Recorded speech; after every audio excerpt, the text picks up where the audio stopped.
Itu untuk menjaga privasi mereka. Jadi kalau ada orang moto diam-diam itu akan digugat di Jepang. Itu saking amannya di Jepang. Cuman sayangnya level tingkat kriminalitasnya juga sangat tinggi gitu. Jadi kalau Saking aman, kriminalitas tinggi tinggi juga. Bayangin. Makin malam makin solih bersama amazing people, dan malam ini kita ditemani oleh Lexi. Gue agak susah nyebut nama Instagram lo ya bro.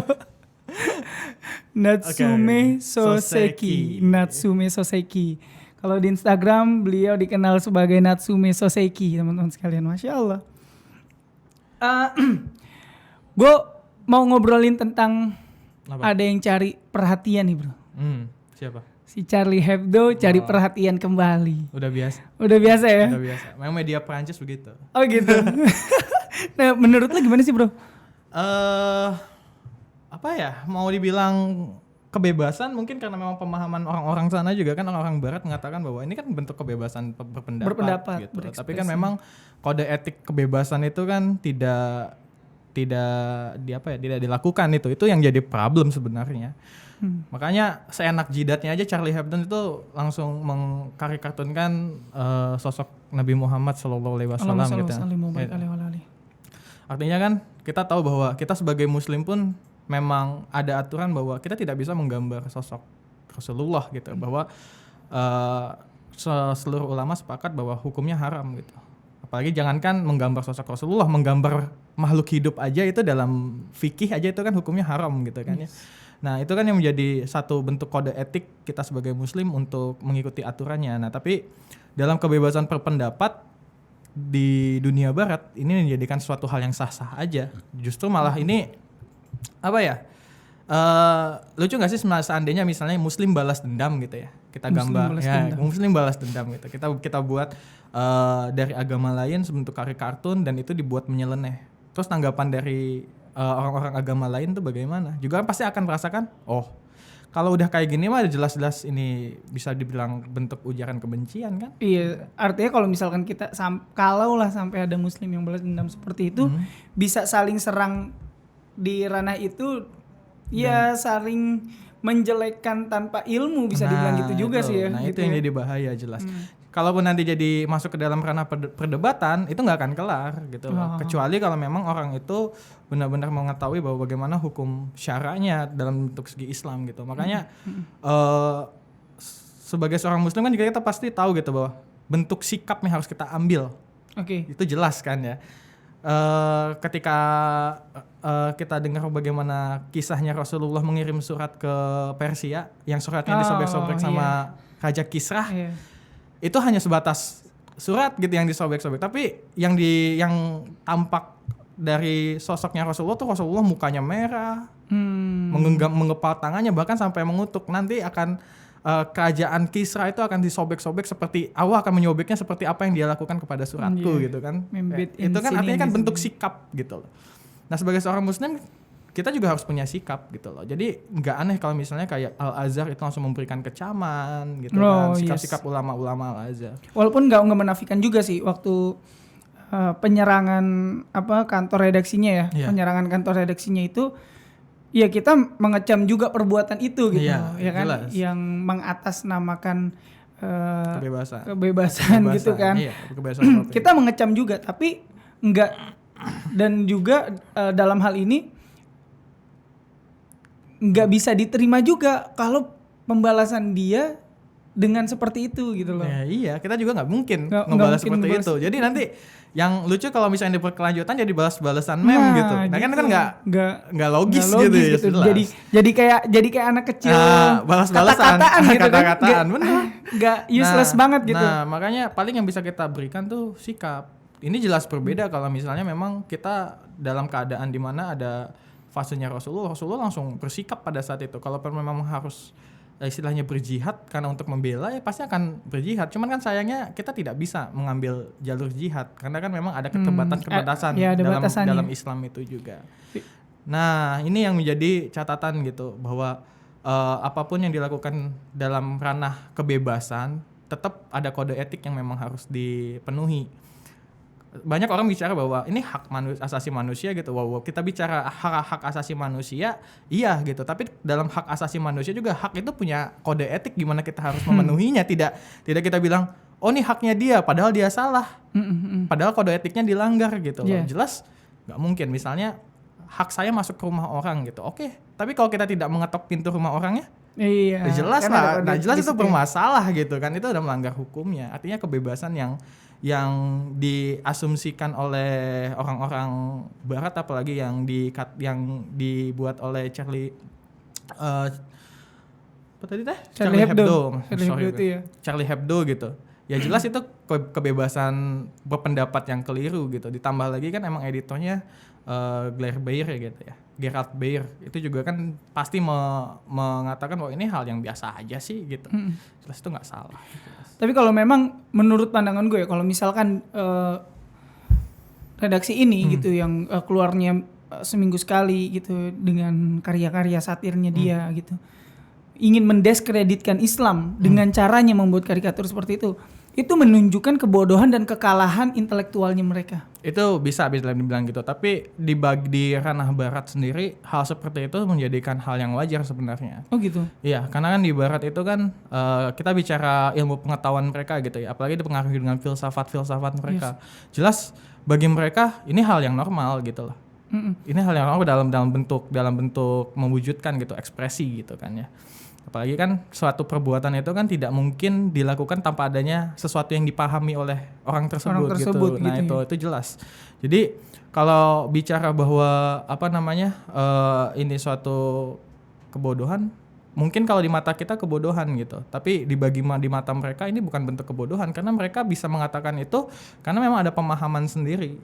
Gitu. Nah sebenarnya ini harus kita clearkan pemahaman seperti apa, kan pemahaman yang mereka lakukan ini benar ya. Atau emang pemahaman yang memang keliru gitu loh, jelas. Kalau dibilang pemahaman yang benar, gue rasa standar benarnya mereka juga salah, itu beda jelas, juga beda juga kita, dengan gitu. Islam. Makanya ini nggak akan pernah ketemu nih kalau ya, misalkan. Memang. Makanya kalaupun kita masukin ke dalam ranah debat atau karena diskusi intelektual, mereka pasti punya dalil-dalil pembenaran mereka gitu. Sendiri, ya? Sedangkan kita jelas dalil dalam Islam itu terikat dengan Quran, hadis gitu kan ya, dan itu memang nas-nas yang jelas gitu. Jadi kan memang ya nggak akan ada titik temunya kalau misalnya pun berkutat. Mau nggak mau cara terbaik adalah bagaimana membuat mereka langsung diam. Itu caranya kan. Hanya itu caranya. Bagaimana cara membuat itu diam gitu. Ya itu yang dilakukan oleh kayak Khalifah Rasyidin dulu, Khalifah di zaman era Umayyah, Abbasiyah dan dan Utsmaniyah gitu. Ketika memang mereka itu mengecam kayak di zamannya Sultan Selim bahwa di Inggris dan di Perancis itu mereka mau menonton gitu ya, menonton bioskop, lalu ada dansa tari. Jelas apa yang dilakukan oleh Sultan Selim pada saat itu langsung mengecam bahwa berhenti, kalau lu masih ngelakuin lu berperang sama gua. Itu teatrikal tentang Rasulullah juga pada hal itu. Tapi kan karena di situ ada tahu mudorotnya, maksiatnya jelas gitu kan ya, bahwa di situ akan ada terjadi apa, bahwa kalaupun tetap dilanjutkan yang akan jadi yang masalah ini bukan hanya berhenti gitu, tapi malah melebar. Nah, Ustadz Salim ya maksudnya. Dia semangat banget, kenal banget nih kayaknya nih. Maksudnya Khalifah Selim itu pada saat itu langsung mengecam, berhenti nggak? Kalau lu nggak berhenti, ya mending gue perangin gitu. Gitu. Itu kan bentuk sikap gitu. Oh, pernyataan sikap itu yang penting ya? Yang pernyataan sikap itu. Nah, ketika pada saat itu ya Inggris dan Perancis pada saat itu udah tidak melakukan hal itu lagi, bahkan nggak akan ada pemutaran itu sendiri. Iya, tapi kan karena di situ jelas kedikdayaan itu Islam udah mumpuni banget gitu. Jelas.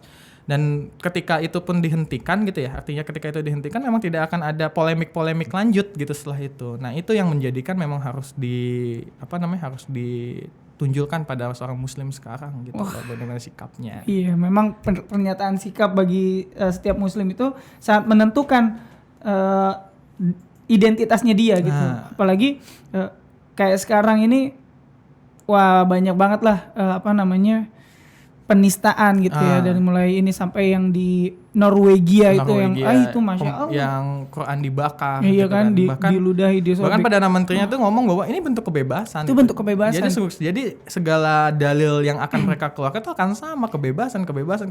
Nah sekarang kalau misalnya kitabnya mereka kita bakar terus kita bilang dengan kebebasan, apakah posisi mereka akan mengalami hal yang sama dengan kita, akan mereka oh ya itu kebebasan deh nggak apa-apa gitu kan, jelas nggak mungkin gitu. Tapi kayaknya menurut gue juga ini standar ganda juga ya gitu ya. Ketika mereka bilang ini adalah ekspresi kebebasan gitu, sehingga mereka membenarkan tindakan mereka melecehkan agama lain gitu ya, dan melecehkan agama lain.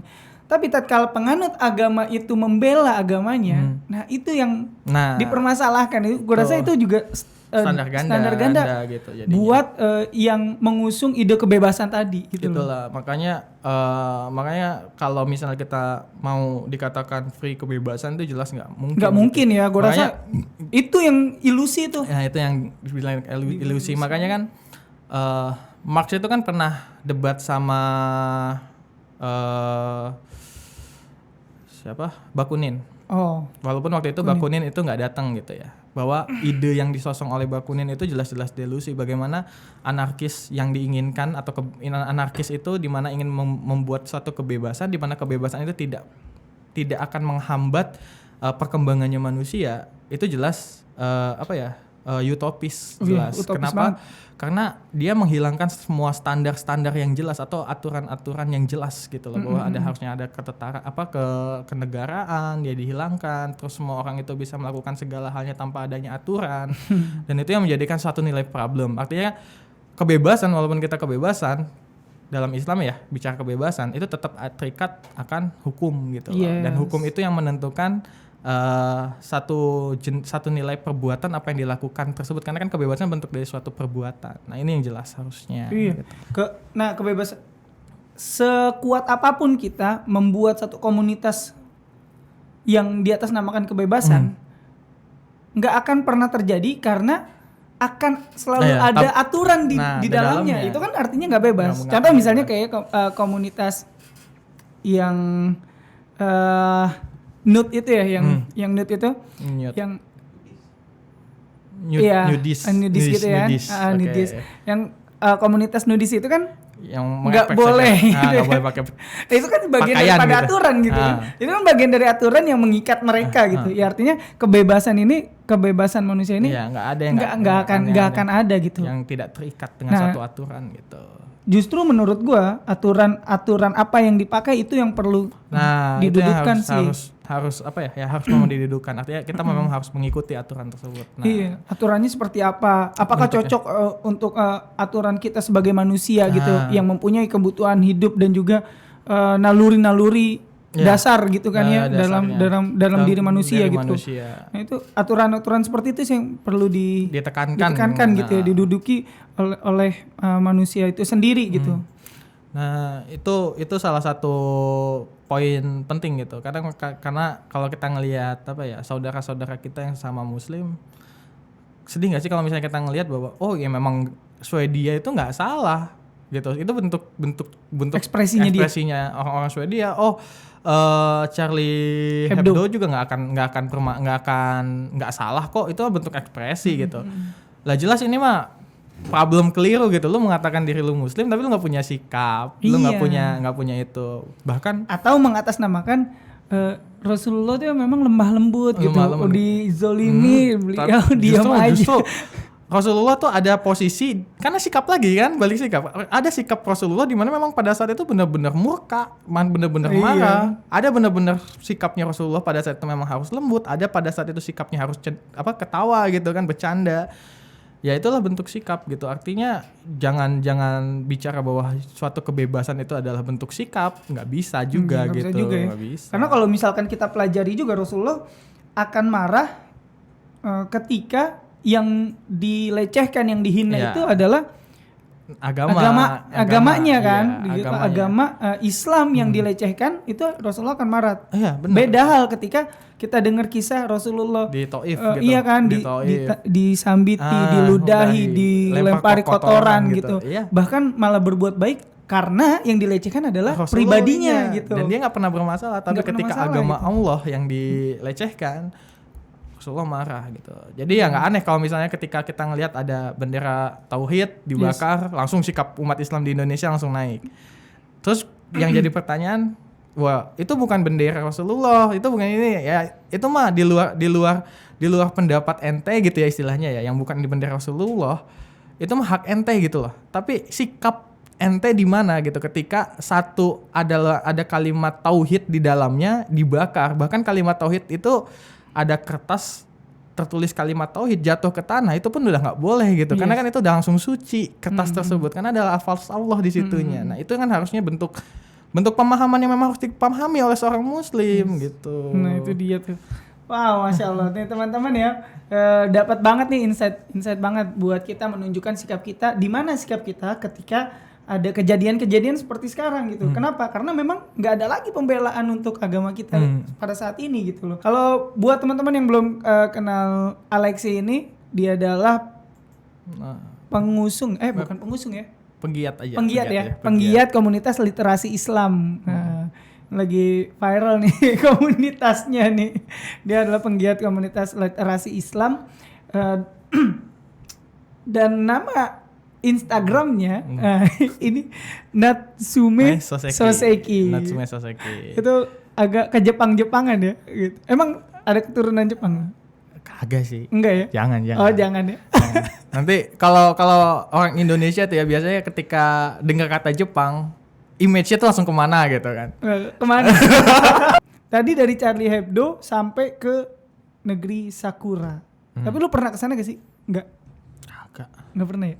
Gue walaupun suka Jepang nggak ada niatan kesana. Karena ya mungkin info yang gue dapat kan, kalau bicara Jepang siapa sih nggak mau ke Hokkaido, Osaka, Tokyo gitu, apalagi kan semua orang tuh pengennya Tokyo, Akihabara gitu. Cuman kan ketika tahu bagaimana, kan Akihabara itu kan distrik tetangganya Tokyo gitu, dan dekat dengar bagaimana sih keadaan Tokyo tuh memang kalau di Jepang itu level keamanannya tinggi. Maksudnya orang itu terjaga gitu. Bahkan aturan di Jepang itu semua kamera, pernah nggak sih lu kalau misalnya ngelihat iPhone di Indonesia ketika kita moto bunyi nggak bunyi ya? Kalau di silent ya. Kalau di Jepang walaupun di silent itu tetap bunyi cetek gitu lah. Itu untuk menjaga privasi mereka. Jadi kalau ada orang moto diam-diam itu akan digugat di Jepang. Itu saking amannya di Jepang. Cuman sayangnya level tingkat kriminalitasnya juga sangat tinggi gitu. Jadi kalau saking aman, kriminalitas tinggi juga. Bayangin, jadi di situ kasus pemerkosaan, maksudnya asusila ya, itu termasuk tinggi. Terus di sana juga kasus kayak pencurian, pencopetan itu juga tinggi. Jadi jangan bilang bahwa di Jepang itu tidak ada kriminalitas tetap ada gitu.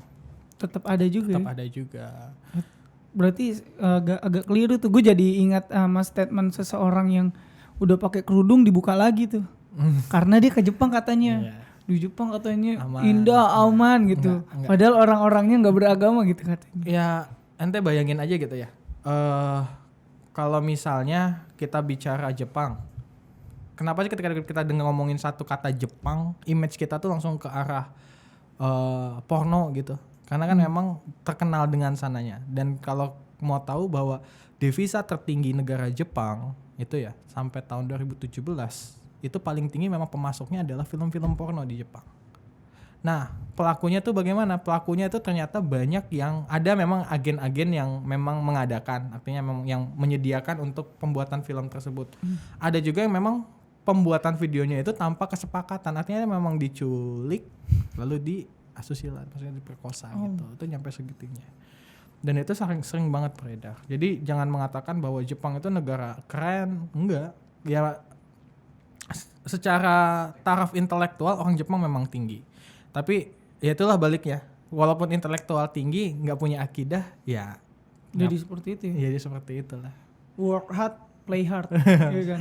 Makanya kalau udah kerja mati-matian, apalagi di Jepang kalau misalnya ente udah masuk ke dalam satu corporation gitu ya, jadi budak korporat di situ, ya udah hidup ente itu cuma untuk ini aja, untuk kerja di situ aja, mengabdi. Lu lembur ya memang udah kewajiban lu lembur, dapat bayaran tambahan ya udah bayaran, cuma ya hidup lu sampai tua nanti lu harus mengabdi sama itu aja.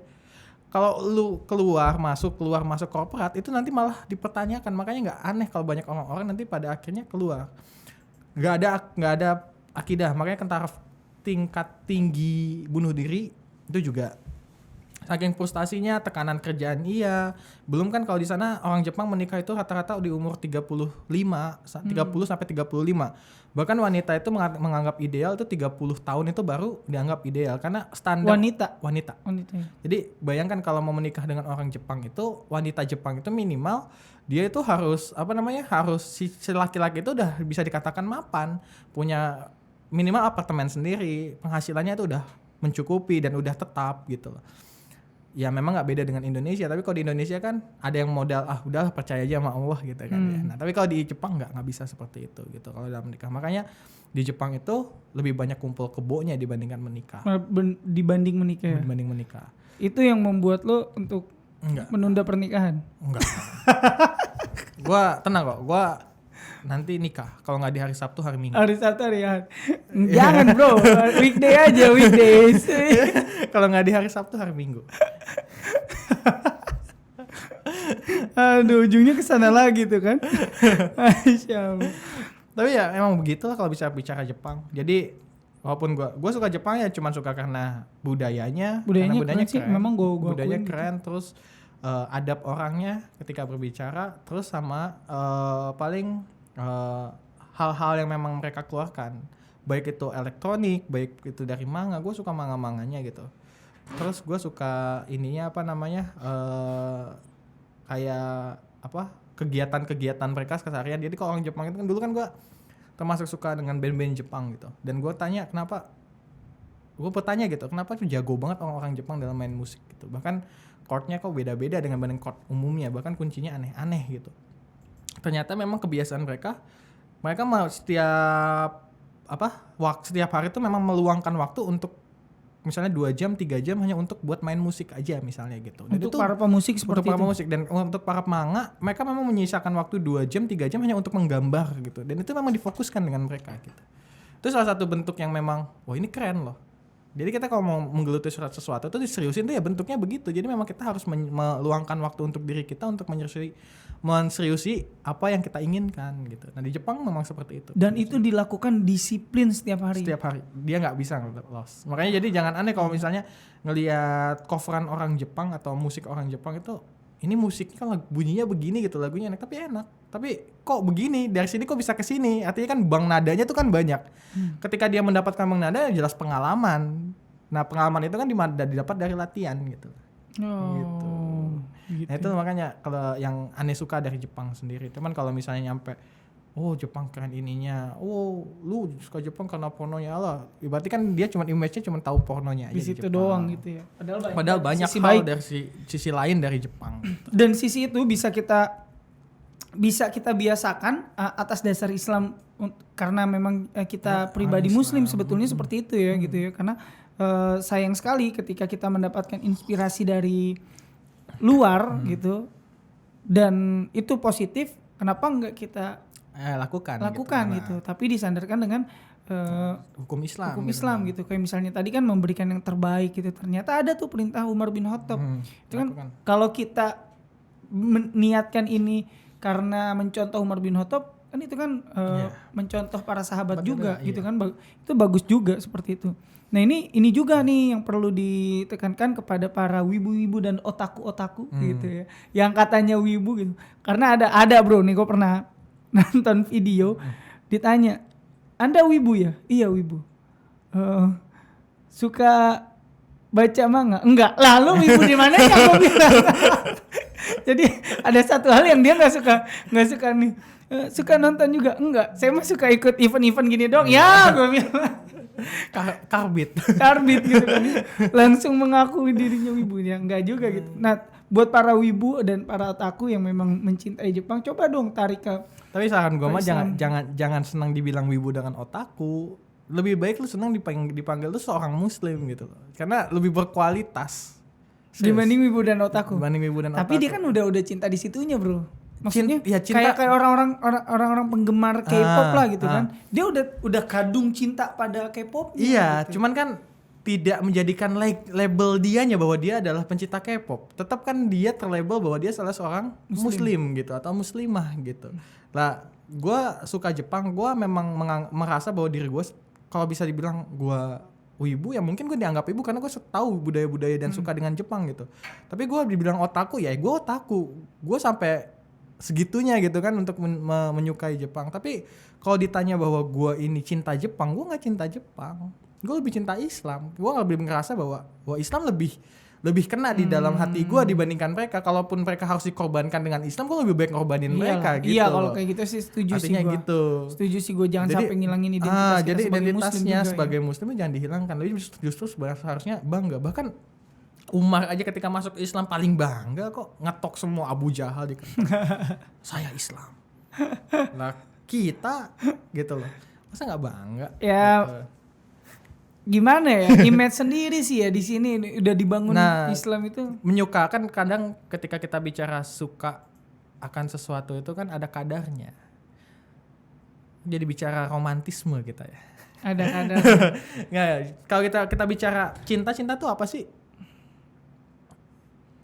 Rasa senang, rasa bahagia, rasa deg-degan gitu. Kalau misalnya pun kita bicara pada gue rasa kalau kita nanya cinta itu apa, setiap pribadi punya deskripsi masing-masing. Cuman secara fakta, cinta itu adalah gabungan dari semua bentuk hormon yang ada di kepala lu gitu. Endorfin, dopamin, semuanya, adrenalin tuh gabung jadi satu dan meluap, dan itu memberikan suatu sensasi di kepala lu. Itu secara ilmiah yang terjadi gitu kan ya. Oke. Nah, terus ketika lu bicara cinta, rasa cinta lu kepada misalnya istri lu kan udah nikah kan? Nah, cinta istri lu sama nggak dengan rasa cinta lu dengan bapak lu atau ibu lu? Ya justru beda. Gitu. Gimana bedanya? Bukannya rasa? Nggak, rasa cintanya, ekspresinya yang beda. Ekspresinya beda, tapi rasanya sama. Sama. Kan? Oke. Ketika sama Rasulullah berarti sama nggak? Sama. Ketika sama Allah sama nggak? Sama. Nah, pertanyaannya mana yang harus diprioritaskan? Allah dan Rasul. Nah, kan nggak mungkin. Nah, artinya walaupun kita tetap cinta dengan hal-hal yang berbau otaku, wibu, Jepang, Korea, Thailand, entah Zimbabwe juga kalau misalnya lu cinta dengan negara tersebut. Timbuktu gitu. Nah, artinya tahu gak sih lu negara Timbuktu itu? Nggak tahu. Gue baru dengar itu. Lu pernah nonton baca komik Donald Bebek? Itu suka ada daerah buangan ditulisnya Timbuktu. Serius lo searching di Google Timbuktu. Oke, nanti gue cek. Nah, balik lagi, jadi kan artinya pada saat itu kan kita tahu bahwa standarnya kita menyukai sesuatu itu kan tergantung dari berapa persennya kita lebih prioritas pada siapa. Prioritasnya ya. Okay. Kan nggak mungkin ketika cinta pada Allah dan Rasulnya lebih lu tinggalkan atau lebih tidak lu prioritaskan dibanding cinta pada istri lu. Kan jelas itu beda. Artinya memang ada takarannya masing-masing. Nah, pertanyaannya, cinta dengan Jepang itu masuk takaran keberapa? Gak mungkin di takaran pertama dong. Takaran pertama sebagai seorang muslim itu maksudnya. Takaran pertama seperti itu. Emang kadang di kita juga suka menyamakan antara rasa yang tadi lu bilang ya, rasa cinta itu dengan ekspresi cinta kita. Nah, padahal beda. Itu padahal rasa dan ekspresi kita itu beda gitu. Cinta dan fitrah gitu ya. Cinta fitrah. Kita menyukai lawan jenis itu bentuk fitrah. Fitrah gitu. Nah, cuman ketika kita mengekspresikannya itu yang berbeda. Ada yang jadi masalah, ada juga yang enggak. Nah, di situ yang kadang jangan sampai salah membedakan gitu ya. Masya Allah. Thank you so much. Oke, sama-sama. Buat Natsume Soseki. Lexi. Lexi. Gue lagi ngapalin namanya kan, Natsume Soseki. Lexi, Alexi udah datang ke studio yang sederhana ini. Semoga obrolan kita bisa bermanfaat. Amin. Dan juga bisa menambah wawasan buat teman-teman semua. Amin. Terima kasih teman-teman yang sudah hadir malam hari ini. Jangan lupa saksikan besok ada Amazing Muslimah. Gitu ya. Jangan lupa saksikan. Besok Sabtu, Senin berarti. Senin ada Amazing Muslimah jam 8 pagi gitu ya. Jadi podcast ini ada dua kali. Senin 9 pagi. Jadi podcast ini ada 2 kali dalam sehari, jam 9 pagi dan jam 8 malam gitu. Dan juga besok Sabtu saksikan juga Amazing Muharram di pukul 12 ba'da zuhur sampai jam 9 malam gitu ya. selama 9 hari di bulan Muharram. Ramadan. Aduh, ini Puasa kenapa lagi sih kita. gua? Ini kenapa? Dan ditemani oleh 99 narasumber internasional, baik itu nasional maupun internasional lah gitu intinya. Pokoknya bagus banget deh, dan Senin sampai Jumatnya akan ada kuis bagi-bagi hadiah. Ada 3 umroh, ada 12 umroh, artinya ada 15 berarti. 15 umroh, ada ribuan keping emas, baju, Al-Quran, dan semuanya lah. Kita bagi-bagikan untuk teman-teman semua. Bagaimana caranya? Cukup hubungi atau kunjungi s.id/amuh9. Sekali lagi, s.id/amuh9 gitu ya. Mohon maaf kalau ada kata-kata yang salah, sikap yang kurang berkenan. Saya Jovan pamit undur diri. Wassalamualaikum warahmatullahi wabarakatuh. Waalaikumsalam. Kamera 1 siap, kamera 2 siap, Kamera 3 siap. Kamera 4, siap. Action! Kalau saya nggak soleh, mulai untuk menjadi lebih baik, siapa yang mau bawa ibu saya ke surga? Hari ini kita harus lebih baik daripada kemarin. Saran saya sih, nikahi saja penderitaan itu. Kalau ajal berkumandang, kita sedang dipanggil oleh Allah. Tapi kalau penderitaan itu, Allah sedang bersama kita. Mengapa penggerak perubahan? Karena kami berharap sahabat-sahabat cinta Quran semua yang menyaksikan acara ini bukan hanya hijrah, bukan hanya berubah, akan tetapi menjadi penggerak perubahan